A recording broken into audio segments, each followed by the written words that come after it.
Jesse. How you doing? I'm doing good, man. How are you? I'm very good. Hey, I right off the bat, I noticed that I came across some information. You and your brother are ranked trampolinists. I have some questions for you, man. Okay, yeah. First of all, how does one become ranked in trampoline?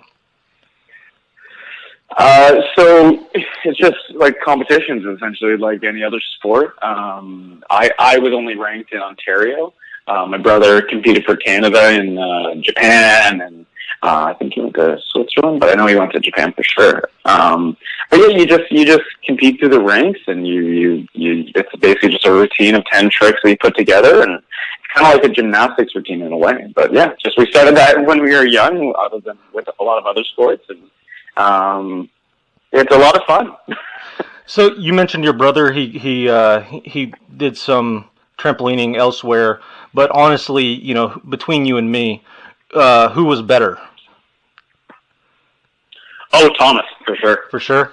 Okay. Oh, Thomas. Oh, for 100%. He was definitely. He always beat me. Always. He was great. And did that help with you when campaigning for more like agile roles? Yeah, absolutely. Yeah, I'm a very active person. It always helps to have any kind of trick in your back pocket that can really help. But no, yeah, with trampoline and gymnastics, that always helps, especially with stunt work and things of that nature. It always helps for sure. Yeah, I noticed. I was wondering if that did lead to the stunts credit. Like I saw you did some stunts for Prancer Returns, and most of your stuff that I've seen anyway. You're pretty active. So do you typically do your own stunts, or like how does that work for you? Absolutely, I really would prefer doing my own stunts. There's certain things that are above my pay grade, stunting wise, and so I leave that to the professionals. But with fight sequences and certain falls and little things like that, of course I want to get involved. But when you're dropping from 12 feet into a old pool in Turbo Kid, that's something that goes to the professional. When you're getting set on fire, that goes to the professional. Like certain actors would like to do that, but and it always goes to the discretion of the actor and discretion of the stunt coordinator. But as much of the stunts as I can do, I think it betters the film. And I think it's also just damn fun. So. Yeah, I mean, I'm sure everyone's seen films where you can kind of tell who's not, the guy doing stunts and who the actor is, and as a viewer, you ultimately get taken out of the film in most cases anyway. I was just curious, based on your background, if that's kind of how you got to that down that path anyway. So keeping that in mind, though, you've been on both television and film. Is there one you prefer more than the other?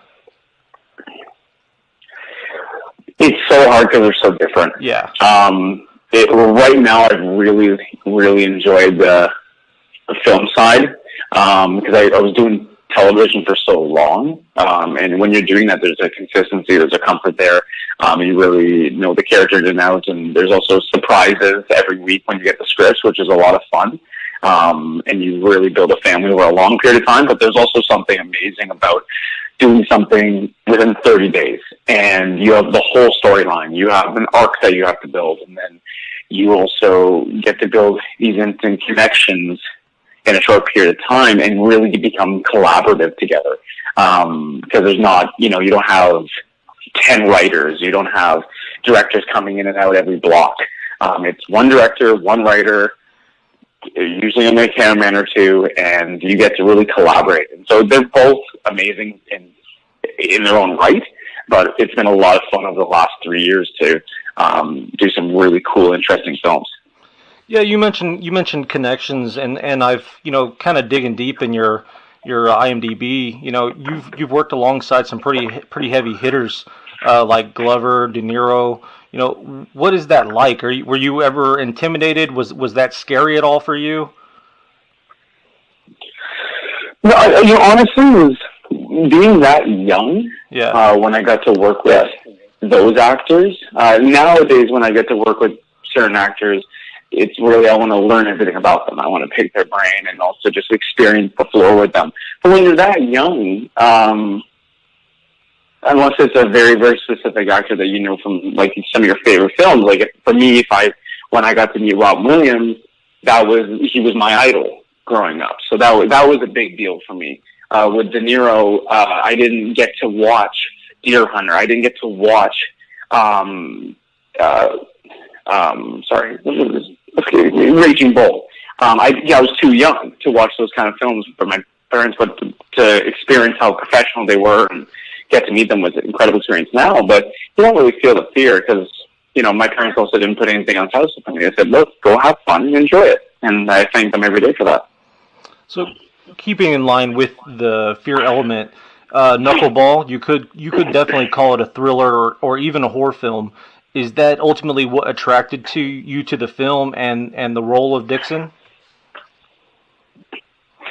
To play a villain, to play the antagonist, that's what drew me to it for sure. And also because I think Dixon is so much more complex than what meets the eye and what people are going to see in the trailer. There is something, there's a lot more, there's something deeply rooted in why he does what he does and the way he goes about his decision making with Henry, with Luca's character. So to play a character like that is something I've always wanted to do. And I also, like I said about Ron Williams, I thought how incredible he did Fisher King and Mrs. Doubtfire. And I think just with actors who aren't afraid to take challenges and to try to see how far their range will go, and to do something different. And so the fact that Mike Peterson gave me an opportunity there, I'm very, very grateful. I'm glad you brought up Luca. I'm sure, Ironside, he's great. I'm sure he gets brought up a million times in these interviews, but I want to hit you with Luca. I loved him in Channel Zero, and I think he has a huge future. What was it like working with him, man? You hit it on the head there, man. He's got a huge future. Luca really, really impressed me, and I think it's the way he was raised. Meeting Randy at work, and even during this whole festival circuit that we've been doing, he was raised right. This guy just not only is a great actor, but he came to work every day as a professional. He wanted to have fun, but he made sure that he shook people's hands, and he was very respectful of his fellow actors and his fellow crew members when things were getting heavy and things were getting, even the material was heavy or we were tight for time. And he always asked really great questions. Like, I think that's something Mike Peterson can comment on and echo, is that he really, if he was given direction, sometimes he'd go, okay, then why? He really wanted to know the reasoning behind things, and he really wanted to, be very specific. He's just a pro for someone that age, to play a role like this, and to really understand it and want to understand it is special. And I think he's just gonna, I hope and I think he's gonna just shoot off sometime. Because he's very good, and he's, as much as a good actor is, he's just a professional. He's an absolute pro. That's actually really awesome to hear, because as someone that has viewed the film, some of my favorite scenes were when it was just you and him, and that's really great to hear. That he's on the up and up. For someone that I'm sure grew up with it, what do you think of the comparisons to this film and Home Alone? Because I see the similarities, but I also feel like they're two entirely different films. So I was curious as to someone that was in the film what they thought. Yeah, we understand why people make those comparisons, because of the traps and the trying to outsmart the villain. Yeah. But it really is its own film. It's like when people say, well, it's like The Shining meets Home Alone. Yes, there's inspiration from it, but I think that's why I like it, is because it's unique, because it is its own film. It draws from inspiration. It's kind of like how when we did Turbo Kid, yes, you can draw from a lot of inspirations, but it became its own thing. And so I understand why people see that, but when they watch it, I think they'll see that there's a little bit more to it. And that's also exciting, because then it gets people thinking.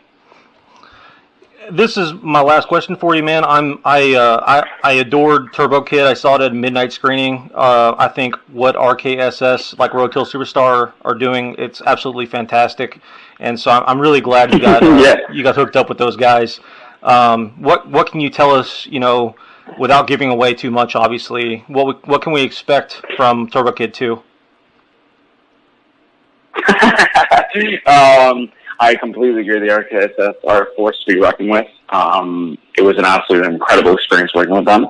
And honestly, I can't give up too much stuff. You'd have to ask them. Gotcha. I'm kind of sworn to secrecy and that kind of thing. But I do know that we are all very excited to get that going. And we're just very appreciative of that people picked up what we were putting down. And hopefully we can get something out to you guys soon.